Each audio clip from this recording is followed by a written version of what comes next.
복음과 도시가 만들어졌어요. 그러니까 복음과 도시는 어떤 뭐 이렇게 그냥 새로운 단체가 하나 만들어져서 우리가 의논해 가지고 이렇게 가자, 지금 그게 아니거든요. 기본적인 DNA가 그 시티 투 시티와 TGC 코리아라고 하는 베이스 위에서 이제 거기서부터 이것을 어떻게 우리가 한국화해서 복음 운동을 펼쳐 나갈 것인가, 이걸 고민해야 되는 거죠.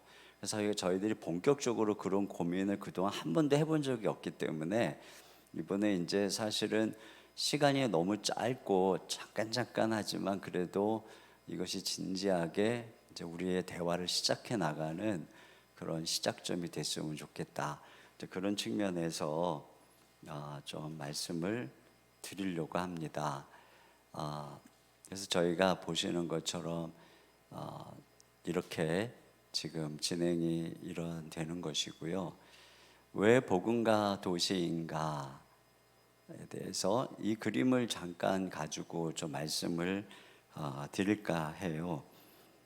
가운데 이제 보면 저 그림이 금방 나왔다 사라졌는데, 저 그림의 전체를 아웃라인을 나중에 말씀드리겠지만, 저게 이제 그 센터 처치에 있는 그림을 가져온 거거든요.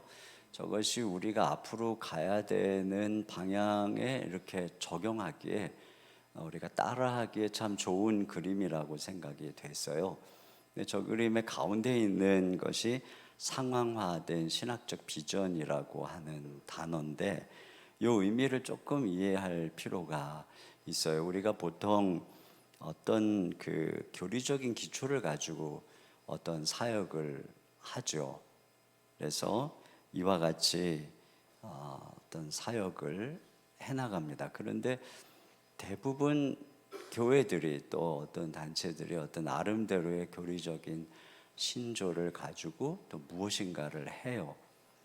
그런데 그 가운데에서 결여되는 것이 뭐냐면, 복음에 대한 이해와 또 우리가 지금 삶의 자리인 도시에 대한 이해, 이런 부분에 대해서 좀 무엇인가 그 어떤 그 사회적인 그 문화적인 맥락하고 맞지가 않는다는 것이죠. 그래서 이게 교리와 복음에 기초한 사역이어야 되지만 그 시대의 문화적 상황이 고려가 되어야 한다는 거예요. 그러니까 많은 방법론들이 이제 우리에게 수입에 대해서 들어오는데, 이것이 복음에 대한 이해와 도시에 대한 성찰로부터 나오지를 않다 보니까 그것이 실제적인 삶에, 아까 이렇게 다이너마이트를 바깥에다 터뜨리면 바위가 깨지지 않는 것처럼 그런 식의 운동이 되어서 그것이 이제 지나가 버리는. 그래서 이제 우리가 놓치는 부분이 바로 이 중간 영역이라는 거죠. 그래서 이 교리와 실천의 중간 영역인 신학적 비전, 그러니까 복음을 어떻게 문화적 상황과 또 지금 시대에 적용할 것인가, 이것에 대한 잘 고안된 신학적 비전이 있어야 된다는 거예요. 근데 저는 이게 참 중요하다고 생각하는 게, 우리가 다 똑같이 이제 예를 들면 저 같은 경우 장로교 합동 측에 같은 학교를 나온 그 수많은 목사님, 동기 목사님들이 지금 현재 코로나19 팬데믹 상황과 또 정치 상황 속에서 내는 목소리가 다 달라요. 왜 이렇게 다를까? 우리가 같은 신학교를 나왔고 같이 공부를 했는데. 근데 사실 그 이유가 저기에 있는 거죠. 복음을 이해하는 측면이 너무 다른 것이고, 또 도시와 문화적인 맥락을 이해하는 부분들이 이게 너무 다른 거예요. 그러니까 신학적 비전이 하나가 되지 않고 있다라는 거죠. 그래서 저희들이 우리 이제 이름이 바로 이 복음과 도시잖아요. 그래서 이게 어떻게 이제 우리는 뭐 기본적으로 저희가 모여서 무슨 뭐 이렇게 교리 공부를 하거나 뭐 이런 거는 아니죠. 근데 우리의 이제 초점은 과연 복음이 뭐냐. 아까 시티 투 시티의 운동의 핵심이 거기에 있거든요. 이 종교화돼 가고 있는 이 시대 속에 복음이 뭐냐. 실제로 우리가 이제 사역을 하다 보면 의외로 복음을 가르치는 교회가 많지 않다는 거예요. 굉장히 종교적이고 율법적이고 또 그런 제도적인 틈 안에서 무거운 짐을 지고 있는 그런 이제 성도들이 너무 많은 거죠. 그래서 이제 저희 교회 와서 저도 온전히 복음적 설교를 항상 잘하는 건 아니지만 그러니까 이제 매주 와서 들으면서 또 깊이 알아가면서 처음 듣는다 이제 이런 얘기들을 종종 하고, 또 사역훈련을 하다 보면 다른 교회에서 안수 집사까지 한 여러 명들이 복음을 또 로마서를 이렇게 쭉 말씀을 설명하다 보면은 마치 이게 제가 자기들이 처음 듣는다, 그러니까 처음 들으면 미안해야 되잖아요. 30년을 신앙생활하면서 복음도 제대로 모르고 신앙생활을 했습니다. 근데 굉장히 제가 저를 이단에서 가르치는 게 아닌가 하는 그 우구스러운 눈초리로 질문을 하는 거예요. 내가 진짜 너무 어이가 없어가지고 한 번 막 화를 냈어요. 무식하면 겸손이라도 해야 되는데 진짜 그러니까 한국 교회의 이런 어떤 부분들, 그래서 시티 투 시티에서 복음 이 교회 개척을 하고 또 복음갱신의 운동의 초점도 그냥 하나의 교회를 개척하는 게 아니라 철저하게 복음적인 교회, 이거를 이제 개척을 하고 그 복음적인 교회가 어떻게 도시를 변화시킬 것인가 하는 이제 이런 측면이 있는 거죠. 그래서 이제 조금 있다가 제가 아무래도 이제 강의를 제가 미리 보면서 좀 부족한 부분을 조금 더 설명을 드려야 되겠다고 느낀 부분인데요. 복음보다는 이 도시 같은 경우에 여기 보시는 것처럼 저렇게 이제 도시화의 물결이 쟤한테 저게 안 보이네.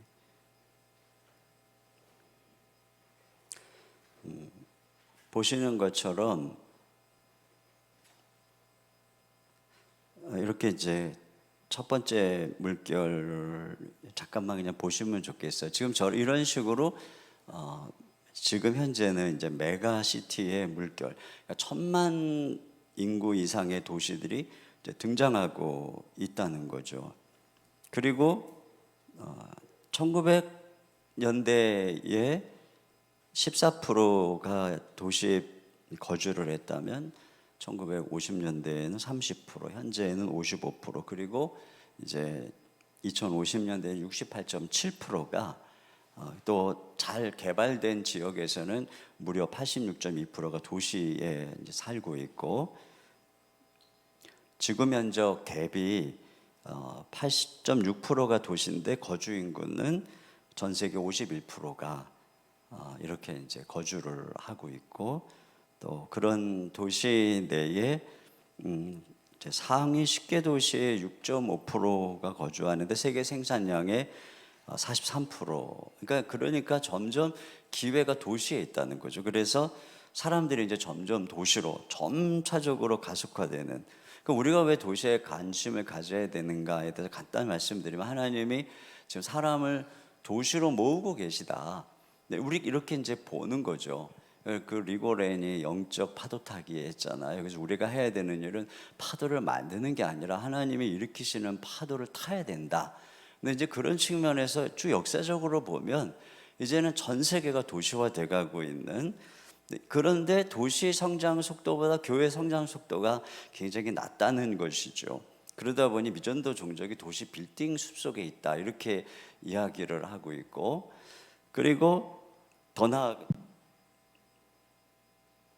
도시가 모든 영향력의 중심부라는 거죠. 그래서 젊은이들은 물론이고 우리가 알고 있는 것처럼 중요한 사람들, 중요한 건물, 다양한 문화, 이것들이 다 도시에 있고, 또 도시와 도시가 연결돼서 국제화를 통한 그런 연결들이, 그러니까 실제적으로 서울에 살고 있는 수많은 사람들이 실상은 이제 뭐 뉴욕이나 런던이나 또 이런 도시들과 연결해서 삶을 만들어가고 있는 것이죠.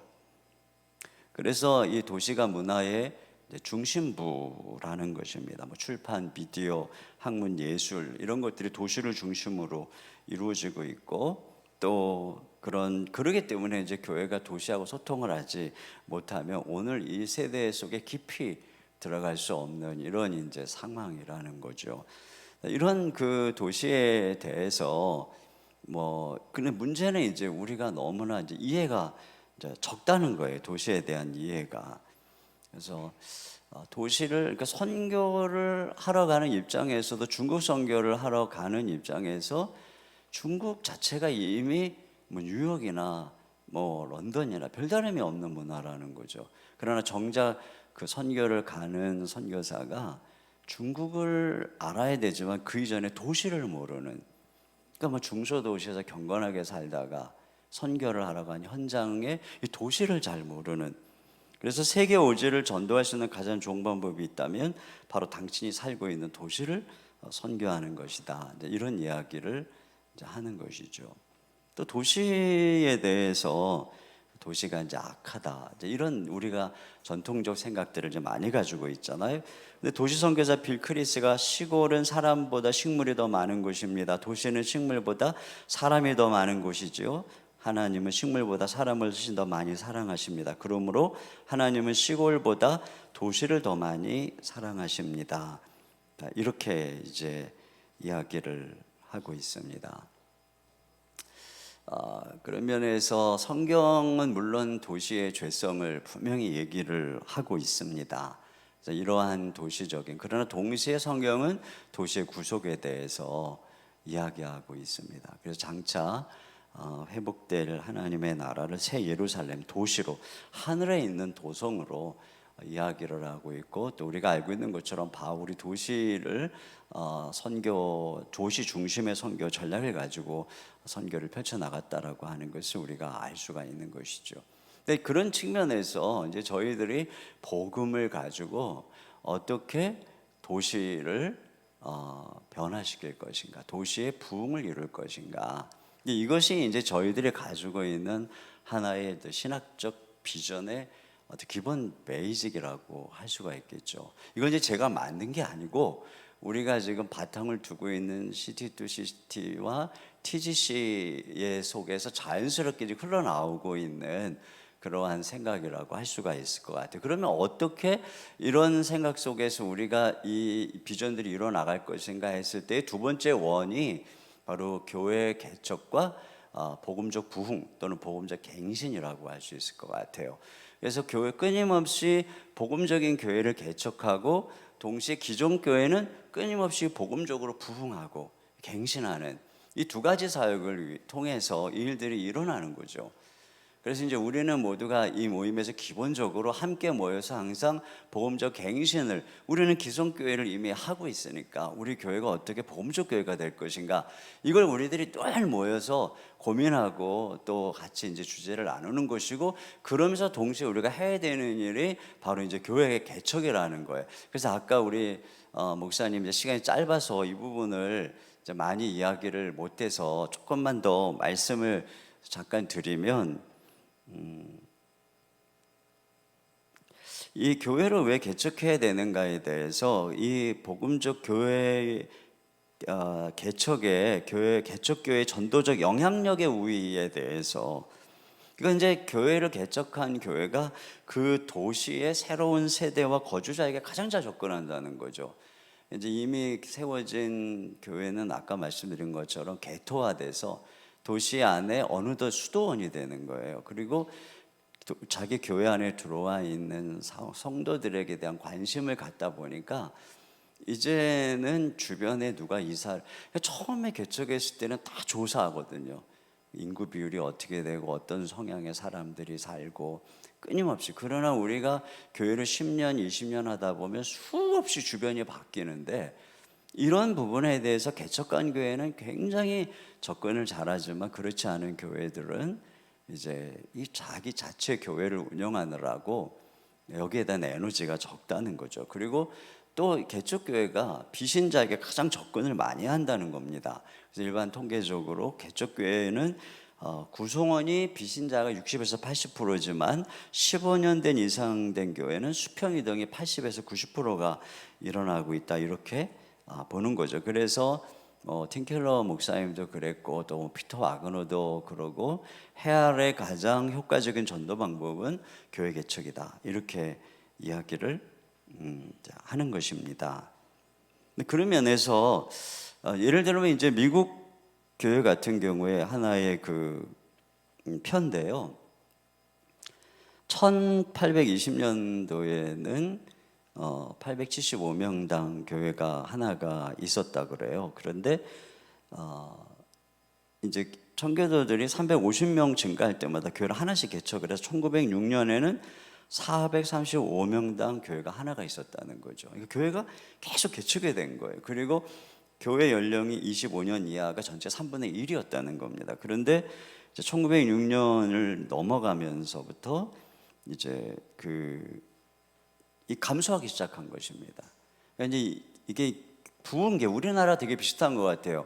부흥의 정점에 있으니까 교회다 다 건축을 하잖아요. 지역마다. 교회가 이제 지역마다 건축 예배당이 있으니까 이제 교회를 또 개척하는 거에 대한 이제 거부감들이 생기고 그러면서부터 교회 개척들이 현저하게 줄어들게 되면서부터 교회의 전반적인 연령이 25년 이상이 되어가면서부터 교회가 자꾸 개척에 대한 평균 연령이 낮아지잖아요.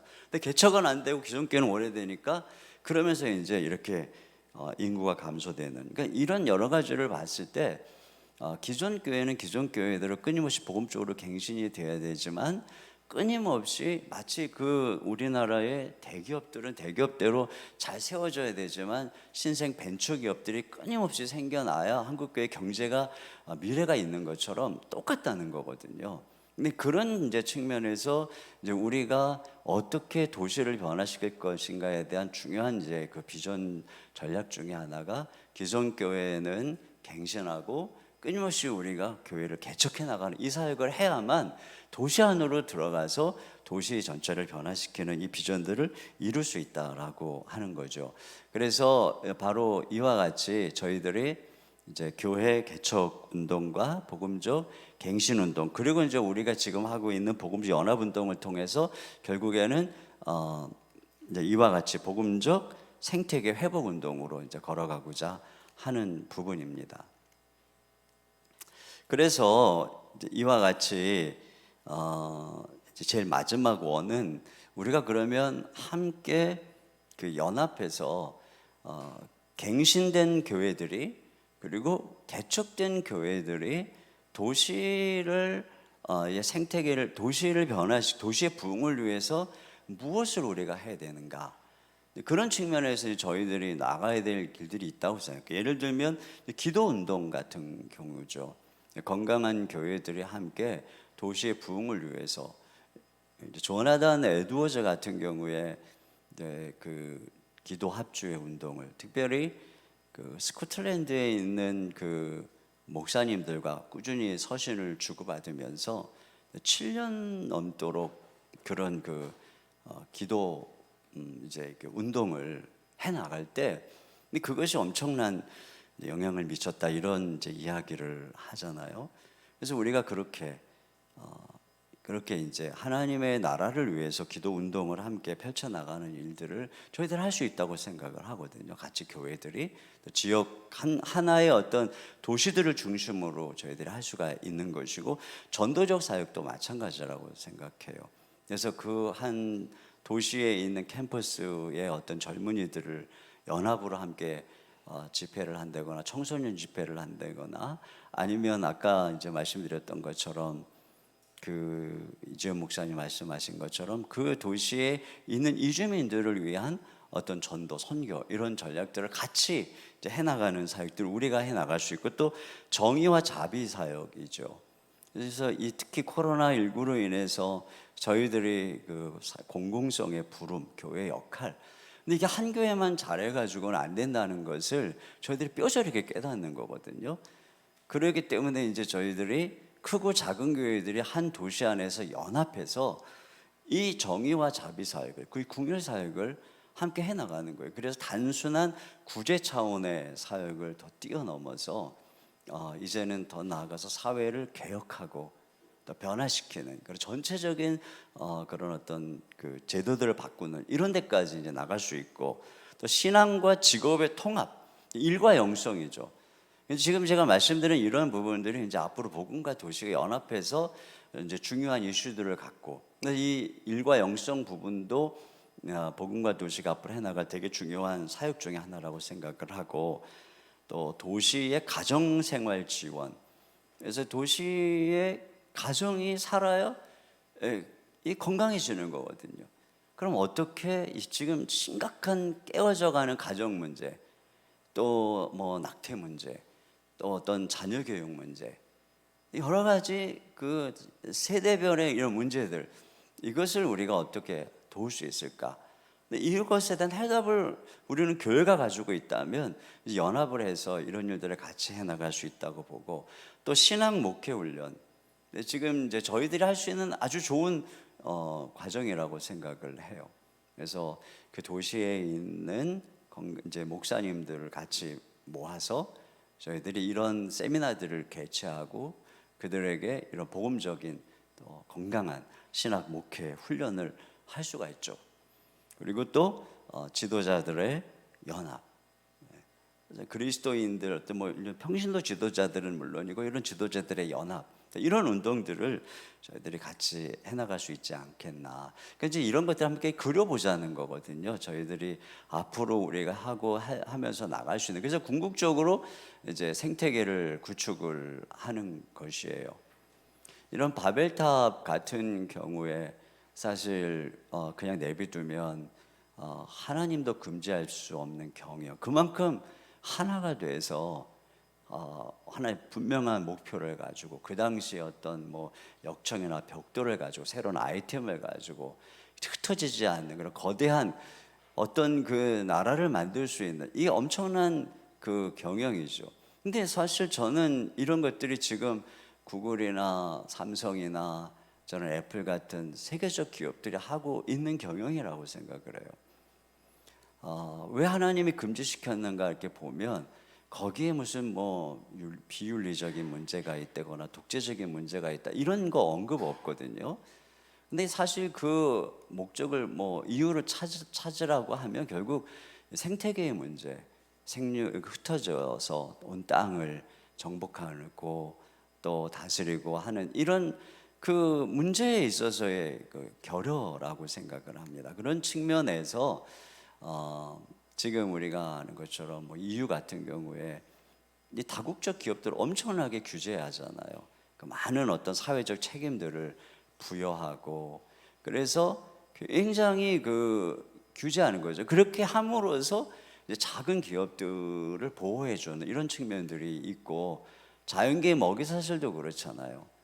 뭐 그냥 육식동물이 많아져서 초식동물 다 잡아먹으면 자기들도 결국 굶어 죽게 되고, 초식동물이 많아져서 풀 다 뜯어먹으면 나중에 다 멸망하는 거. 그래서 이게 절묘하게 이렇게 이제 조절이 되는 것처럼, 그래서 우리가 황소개구리 같은 거 막 잡고 뭐 붉은기 거북 같은 거 막 잡고 그러는 것처럼, 근데 그런 측면이 있다고 생각해요. 하나님께서 그렇게 막으시는, 그러니까 지금 이 시대를 향한 우리 하나님께서 주시는 그런 메시지들을 우리가 알기 때문에 저희들이 이렇게 같이 모여서 이제 이런 그 비전들을 바라보고자 여기 이제 모였다고 생각을 합니다. 그래서 큰 교회, 작은 교회가 같이 어우러져서 이 지금 시급한 당면한 문제를 우리 어떻게 이 시대적인 문제에 우리가 대답을 해줄 수 있을 것이냐. 여러분 우리가 이미 다 한번 들었지만 그래도 저희들의 비전을 요약하는 측면에서 우리가 만든 영상 잠깐 같이 보고 제가 강의를 마무리하도록 하겠습니다. 네.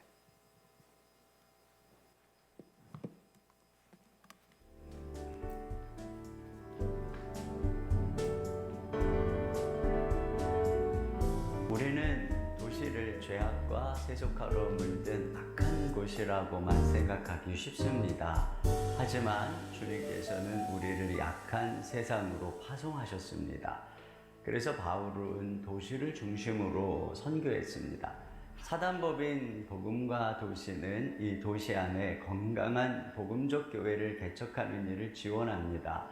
그리고 도시 안의 교회들이 복음으로 갱신되고 함께 연합함으로 도시를 거룩하게 변화시키는데 그 초점을 두고 있습니다.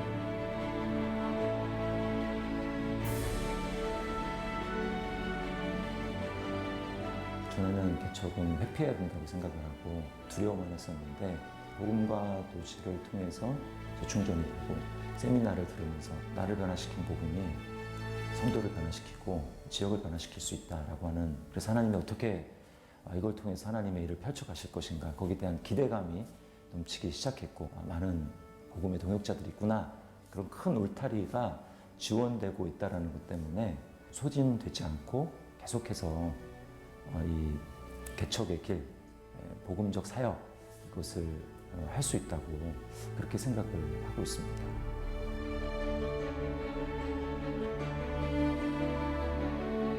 그 영적 갈급함을 해소하기 위한 방안으로 저는 인터넷을 찾아보았는데 도움을 줄 수 있는 곳도 있는 반면에 이단이라든가 또는 우리의 기독교적 가치관에 어긋나는 그러한 지식을 공급하는 그러한 곳들도 많이 있었습니다.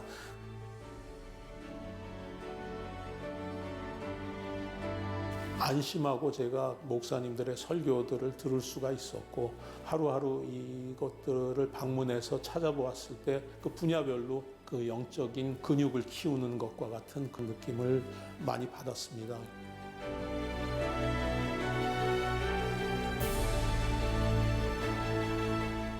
우리 교회 뒷산에 올라가 본 적이 있는데요. 태풍이 불어서 많은 나무들이 넘어졌어요. 그런데 큰 나무, 작은 나무, 함께 있는 나무들은 잘 버티고 있었고요.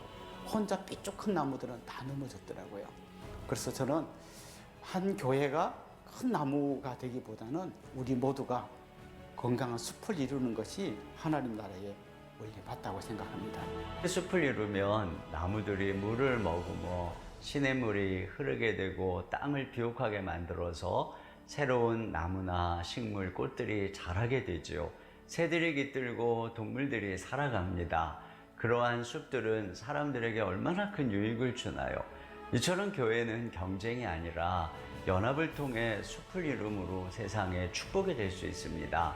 이를 위해 복음과 도시는 교파를 초월하여 크고 작은 교회 목사님들이 함께 모여 복음 안에서 교제하며 하나 되어 숲을 이루어가기를 힘쓰고 있습니다. 복음과 도시는 복음적 교회 생태계를 위한 연합 운동입니다. 교회를 개척하고자 하는 목회자들을 돕고 양육하고 교회가 건강하게 성장할 수 있도록 복음 컨텐츠를 함께 제공하는 복음과 도시가 더 귀하게 쓰임받게 되기를 원합니다. 이 일에 우리 모든 성도들이 함께 마음과 힘을 모아주시기를 부탁드립니다. 감사합니다.